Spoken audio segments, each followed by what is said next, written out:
अस्सलाम वालेकुम नाज़रीन। इस एपिसोड की शुरुआत में हम देखते हैं शहजादी स्पोर्चा जिंदान में डेफने के पास जाती है और उससे कहती है, आखिरकार तुम उस जगह पहुंच गए जिसकी तुम हकदार हो। डेफने कहती है, क्या तुम अभी तक मरी नहीं? शहजादी स्पोर्चा कहती है, गद्दार औरत, तुम ऐसा करने में कामयाब नहीं हुई। जवाबन डेफने कहती है, शहजादी स्पोर्चा, गद्दार तुम हो। तुमने अपने बाप के साथ मिलकर तुर्कों के सामने घुटने टेक दिए हैं। नीलोफर वहाँ पे आके उनकी बातें सुनने लग जाती है। डेफने मजीद कहती है, तुम सुल्तान उरहान से शादी करने वाली हो, है ना? तुमने रूम का सौदा कर लिया है। स्पोर्चा कहती है, मैं रूम की हिफाजत कर रही हूँ। क्या तुम्हें लगता है कि ये मेरे लिए आसान है? ये फैसला मेरा नहीं है डेफने। डेफने जोर जोर से हंसने लग जाती है और कहती है, लेकिन तुम्हारा दिल उस पर पूरी तरह से राजी है, क्या ऐसा नहीं है? स्पोर्चा के जवाब न देने पर डेफने कहती है, देखा तुमने, यहाँ जिंदान में कैदी मैं हूँ डेफने, लेकिन असल कैदी तुम हो शहजादी स्पोर्चा। तुमने खुद को सुल्तान उरहान का कैदी बना लिया है। शहजादी स्पोर्चा कहती है, मैंने जो भी किया अपनी सल्तनत को बचाने के लिए किया और तुम यहीं रह के सख्त तरीन सजा भुगतोगी। डेफने कहती है, मैं मर कर भी सुकून पालूंगी शहजादी स्पोर्चा,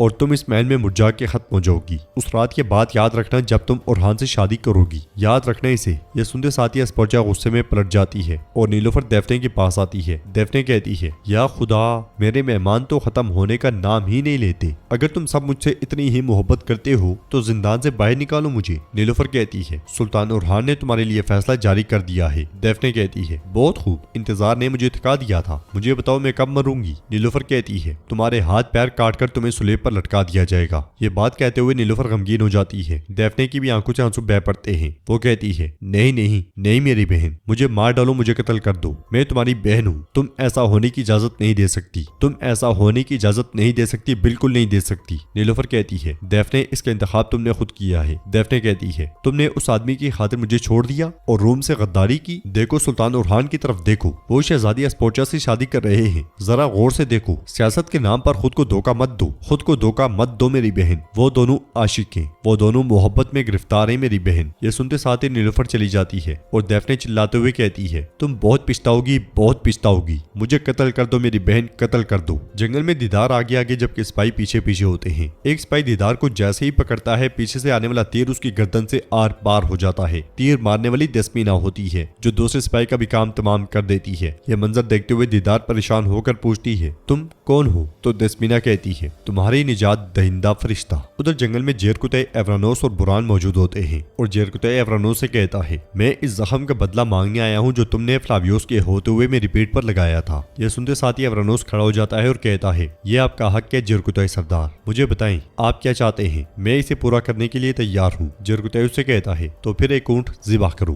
तो मैं पिछली बातें बोलने पर राजी हो जाऊंगा। यह सुन के एवरानोस परेशान होते हुए कहता है, क्या एक ऊंट? फिर कहता है, ठीक है, मैं एक ऊंट ज़िबा कर दूंगा। बुरान कहता है, हाँ हाँ ऊंट, जैसे बाकी सारे जानवर खत्म हो गए हूँ और सिर्फ ऊंट ही बचा हूँ। जरा सबर मेरे भाई, जरा सबर, हाथ थोड़ा होला रखो। अब तो एवरानोस हमारे घर वालों में से हो गया है और हम इसके बड़े भाई और रास्ते के साथी हैं। भाइयों के दरमियान कोई दियत नहीं होती भाई। एवरानोस कहता है, आपने जो कहा वो एक ऐसे आदमी के लिए बहुत बड़ी बात है जिसका कोई खानदान ना हो। अल्लाह आपको जज़ा दे, मैं आप लोगों को पाके बहुत खुश हूँ। जेरकुतै कहता है, ये बात बिल्कुल सच है, क्योंकि हमारा भी ना कोई बाप है और ना माँ, तो तुम्हें हमसे ज्यादा कौन समझेगा? पुरान कहता है, भाईचारे के लिए खून का रिश्ता होना लाजमी नहीं है एवरानोस, इतना ही काफी है कि तुम हमारे साथ एक ही मकसद में शरीक हो, आज यहाँ और कल मैदान जंग में। और जब तुम कहीं भी पीछे मुड़कर देखोगे तो हमें हमेशा अपनी पीठ पीछे पाओगे, अपने बड़े भाइयों की हैसियत से। तो एवरानोस कहता है, अल्लाह आपका साया सलामत रखे। आप लोगों की बदौलत अब मेरा भी एक घर है जिसका मैं सहारा ले सकता हूँ और एक खानदान है। जेरकुतै कहता है, ठीक है, अगरचे एक ऊंट ज़िबा करने में भी कोई हर्ज नहीं, लेकिन कोई बात नहीं, फिलहाल हम गुजारा कर लेंगे। इसके साथ ही वो तीनों आगे बढ़ते हैं और बुरान कहता है, ये खामोशी तूफान से पहले की खामोशी है, आज रात एक जबरदस्त जंग छिड़ने वाली है, चलो चलें और तैयारी करें। जेरकुतै कहता है, एवरानोस,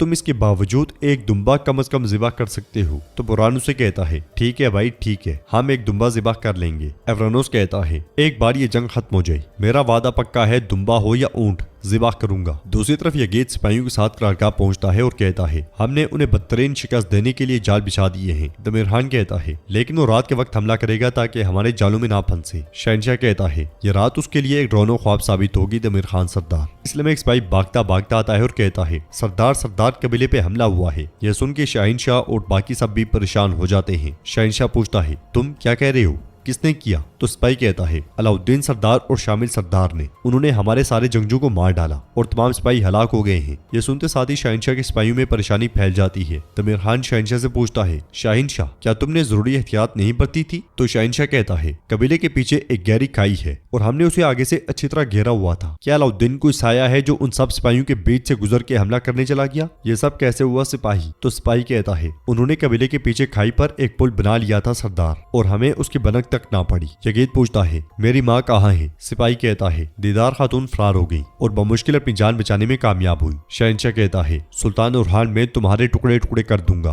परेशानी में शहनशाह के सिपाही पलटना शुरू हो जाते हैं। ये देख के शहनशाह और यगीद हक्के बक्के रह जाते हैं और मेहमद कहता है जंगजू का जड़ लड़ने से यकीन उठ गया है, वो एक एक करके हमें छोड़ जाएंगे। शहनशाह आगे बढ़ते हुए पूछता है तुम कहाँ जा रहे हो गाफलो? जो मैदानी जंग से पीठ फेरता है वो एक बुज़दिल सांप है। मगर इसके बावजूद सिपाही नहीं रुकते और वहां से जाना शुरू कर देते हैं। यगीद और शहनशाह आगे बढ़ते हुए उन्हें रोकने की कोशिश करते हैं, मगर सिपाही भागते हुए अफरा तफरी फैला देते हैं। शहनशाह उन्हें रोकने के लिए उनके पीछे भागता है। पीछे मेहमद दमीर खान से कहता है मैंने आपको बताया था दमीर खान सरदार, मैंने कहा था कि वो शिकस्त खाने के लिए अपने पैरों पर चलकर यहाँ नहीं आएगा। अब शिकारी और शिकार के किरदार बदल चुके हैं, अब शिकार हम बन चुके हैं, तो अब हम क्या करेंगे? दमीर खान कहता है हम अपने खून के आखिरी कतरे तक लड़ेंगे। मेहमद कहता है ठीक है, लेकिन आधे जंगजू तो जा चुके हैं, अब हम किस पे भरोसा करें? क्या हम इंतजार करेंगे वो आए और हमें मार डाले? दमीर खान कहता है मुझे शहनशाह पसंद तो है, लेकिन उसकी गलती की वजह से मैं अपनी जान कुर्बान नहीं करूंगा। उन्होंने अगर हमें शिकस्त दी तो हम इस पूरी जगह को आग लगा देंगे, वरना मैं कसम खाता हूँ कि वो हमारा तीतरों की तरह शिकार करेंगे। नाजरीन इसके बाद हम देखते हैं कि रात के वक्त सुल्तान अपने सिपाहियों के साथ करारगाह के पास शहनशाह के सिपाहियों पर टूट पड़ते हैं। शहनशाह के सिपाही बिल्कुल नहीं संभल पाते और मरते ही चले जाते हैं। दूसरी तरफ जेर कुतैब भी अपने साथियों के साथ हल्ला बोल देता है। बेबसी में शहनशाह के सिपाही मरते ही चले जाते हैं। कुछ सिपाहियों को भागता हुआ देख के कारा खलील सुल्तान से कहता है सुल्तान उरहान वो भाग रहे हैं। तो सुल्तान कहते हैं उन कुत्तों के रेवड़ के पीछे जाओ। यह सुनते साथ ही बुरहान यगीस के साथ वहां से भाग पड़ता है। अलाउद्दीन भी एक तरफ सिपाहियों को मौत के घाट उतारते हुए कहता है तुम्हारी मौत तुम्हारा इंतजार कर रही है, तो आओ आगे बढ़ो। ये कहते साथ वो अकेले एक साथ कई सिपाहियों को काट डालता है। सब रास्ते को साफ करते हुए करारगाह की जानिब पेशकदमी जारी रखते हैं। आगे बढ़ते हुए एक तीरंदाज सुल्तान पे तीर छोड़ देता है, तो सुल्तान के साथ चलता हुआ तुरान तलवार के जरिए तीर का रुख मोड़ने में कामयाब हो जाता है और फिर बहुत गुस्से में उस सिपाही की तरफ भाग पड़ता है। सिपाही उसकी तरफ मजीद तीर छोड़ता है, मगर वो तीरों से बचते हुए उसे काट डालता है। इसलिए में इधर उधर से निकलते हुए सिपाही तुरान को घेर लेते हैं। वो तुरान से कहते हैं अपनी तलवार फेंक के कुत्ते की तरह झुक जाओ। तो तुरान उनसे कहता है लुमड़ो, अपनी तादाद की कसरत पे फख्र करते हुए भेड़िया अपने शिकार को मैदान में मारता है, चलो हमला करो। वो सब एक साथ तुरान पे हमला कर देते हैं, मगर तुरान एक एक करके उन्हें गिराता ही चला जाता है और बड़ी फुर्ती के साथ उन्हें गाजर मूली की तरह काट डालता है। आखिरी को मौत के घाट उतारते हुए कहता है जो भी हमारे खिलाफ बगावत करेगा उसका अंजाम सिर्फ मौत है। ये कहते साथ ही तुरान आगे बढ़ जाता है। करारगाह में शहनशाह दमीर खान और मेहमद के साथ खड़ा होता है। एक तरफ से सिपाही भागते भागते आते हैं और कहते हैं सुल्तान उरहान आ रहा है, सुल्तान उरहान आ रहा है। खबर देने वाले सिपाही भी नहीं रुकते और भागते ही चले जाते हैं। यगीद उन्हें रोकने की कोशिश करता है, मगर वो अपने साथ कहीं और भी ले जाते हैं। शहनशाह गुस्से से कहता है वापस आओ गद्दार कुत्तों, बुज़दिलों की तरफ भाग रही हो। मगर सिपाही भागते ही चले जाते हैं। उनके पीछे जाते हुए यगीद शहनशाह से कहता है मैं उन्हें लेकर आता हूँ सरदार। ये कहते साथ ही यगीद सिपाहियों के पीछे चला जाता है। शहनशाह बाकी सिपाहियों से कहता है मेरे बहादुर जंगजू, खबरदार जो तुम खौफजदा हुए, खौफ को अपने ऊपर हावी ना होने दो, हम अभी भी ताकतवर हैं। ये कहते साथ वो तलवार बेनियाम कर लेता है और कहता है ये रात बहादुरों की रात है, अपनी तलवारें खींच लो और तैयार हो जाओ। इसलिए में सुल्तान उरहान के सिपाही बड़ी तादाद में वहां पहुंचते हैं। उन्हें आता हुआ देखकर मेहमद दमीर खान को इशारा करता है, जबकि शहनशाह कहता है आ जाओ देखते हैं तुम्हें, अपनी मौत की तरफ आओ, मेरी जंग तो अब नए सिरे से शुरू हो रही है। सिपाहियों के पास पहुंचते साथ ही मेहमद दमीर खान के साथ पतली गली से निकल जाता है और शहनशाह और उसके जंगजू लड़ाई में कूद पड़ते हैं। वहां भी एक सख्त जंग शुरू हो जाती है। दमीर खान और मेहमद अपने साथ सिपाही भी ले जाते हैं। दूसरी तरफ बुरहान भागता भागता सुल्तान के पास पहुंचता है और उनसे कहता है हमने उनके तमाम पहरेदारों को मौत के घाट उतार दिया है सुल्तान। यगीस कहता है उनका सारा निजाम बिखर चुका है सुल्तान, और उनके लश्कर की क़यामगाह करीब ही है। सुल्तान कहते हैं हम नहीं रुकेंगे, हम उस शहनशाह नामी मलून का हिसाब चुकाएंगे। ये कहते साथ ही वो सब तेजी से आगे बढ़ते हैं। दूसरी तरफ दमीर खान और मेहमद खड़े होते हैं।